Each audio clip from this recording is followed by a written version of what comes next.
Hello everyone and welcome to an all-new Geek World Order video. Randy here, and today we are looking at the Transformers Age of the Primes Sky-Byte figure. And we have an updated form to arguably one of the most popular characters from the 2001 Robots in Disguise series. So I almost passed on this figure, and I'm glad I didn't. Because I didn't realize the last figure was the Thrilling 30. Or there may have been another one, but I didn't pick it up. And honestly, after looking at this figure, the Thrilling 30 is not as great of a figure as this one is. So let's just start here. And we have the wonderful Shark Mode, techno-organic details, just the smooth organic surfaces, the technological bits.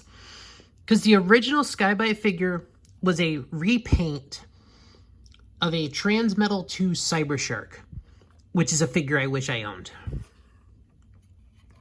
So he's got robot bits, organic shark bits, and just the color scheme with the silver, the blues, the grays, the little pops of yellow just look so good. So he does have some articulation. He's got fins that are on little ball joints and they move. Or no, they're not. No, sorry, they're not ball joints. So they'll move around like this, but they're not ball joints. He has a mouth that opens.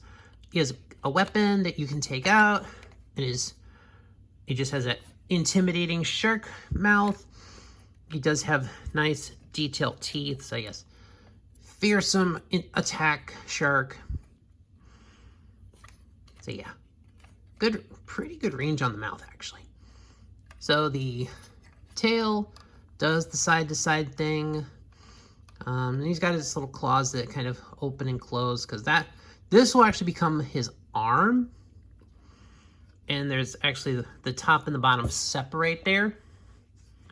So yeah, overall, the Shark Mode is nice. You know, got a little bit of articulation in the tail, the flippers, and the head, main thing, the jaw. But so let's transform this boy. And so he's a little involved, he's a little shell formery, but it's not terrible.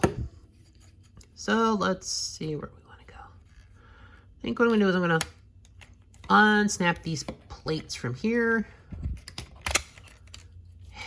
And they're on these, so yeah, they don't particularly move.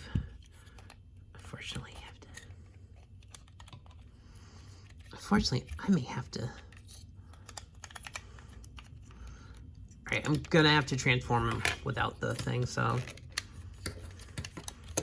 These. They're on a pin, so you gotta pull them out here. Then we're gonna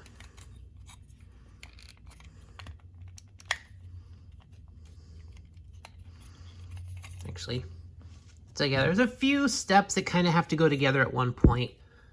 These you're gonna pull out.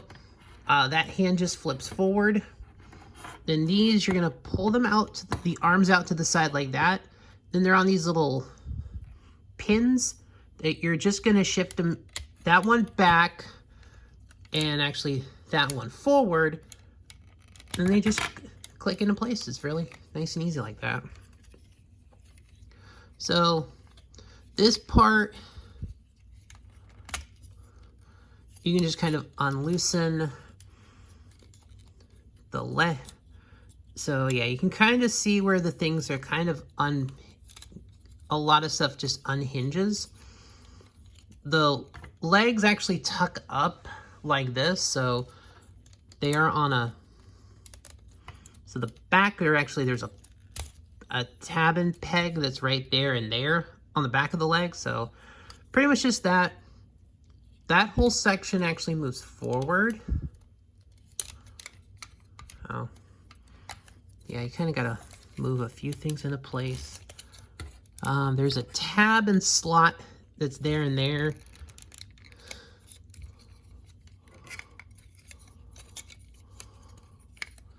So yeah.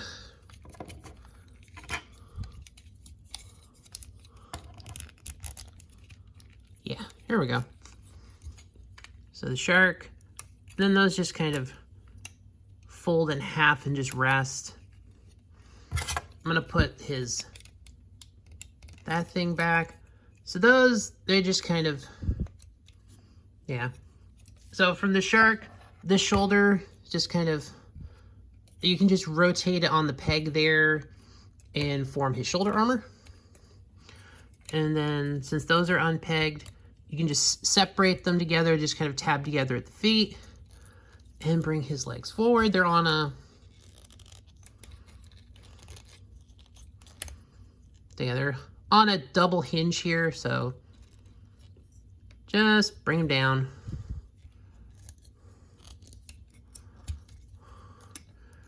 And bring the shark mouth forward for his feet.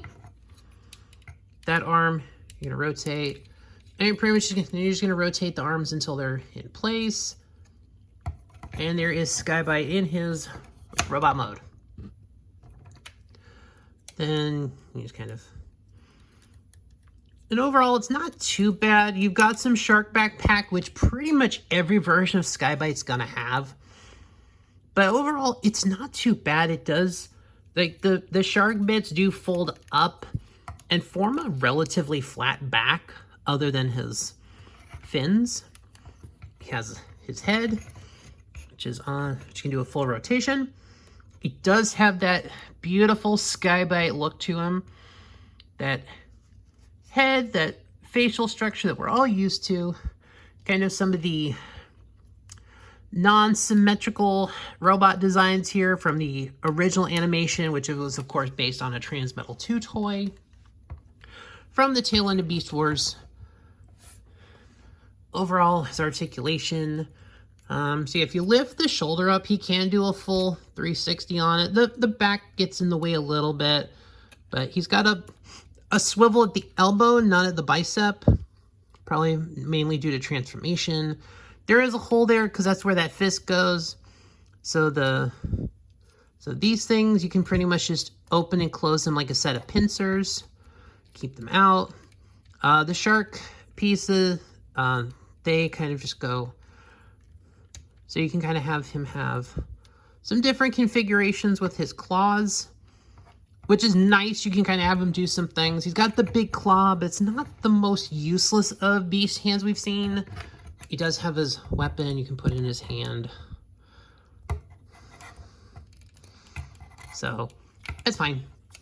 The shark backpack is unfortunately very much in the way. So, he has the capability of his leg going all the way back. Unfortunately, the shark backpack part is, really kind of hinders that. So, he's got like a joint, like one of these kind of joints that goes forward, out, kind of, and he's got a thigh swivel, like an upper thigh swivel, kind of this joint here, which that part does pull up and cover over it. So it's not bad. He's got the knees that do pretty decent at hiding the joint. So his details aren't bad. And he does have just the majestic blue really pops on this figure. The gold, the light grays, the dark grays, the colors all work really well on this figure. I love the posability. He's got good posability. There's things you can do with him. I think articulation wise, he does have he does have an ankle rocker up here. I know usually the way the feet go, it's more like down here, but that's fine. So he does have some option when it comes to posing. And he can get pretty wide stances. I don't know if he's going to do a super kick. This figure might not be sturdy enough to do a super kick. He might actually be slightly too top heavy to do a super kick.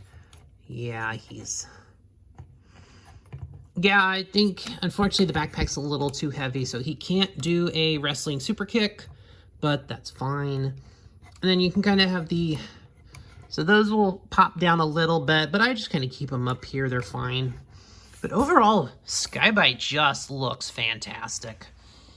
Really great update and representation of the original character. I'm so glad I bought this figure. Like I said, I was originally going to pass on this figure, but I saw it in the store and I was just like, yeah, I need it. I need it. The product shots weren't calling to me, but when I saw it in the store, I was like, you know what? I think there's something there. I grabbed it. I've played with it a few times, and I do not regret getting this figure. I love it. So I recommend Sky-Byte. Fantastic figure. A great upgrade compared to the Thrilling 30. Much worth the upgrade on this one. Definitely pick up Age of the Primes, Sky-Byte. Worthwhile figure. Absolutely do it. Thanks for watching this video, guys. Please like, share, comment, subscribe. All those things that help the algorithm. And I'll see you on the next one.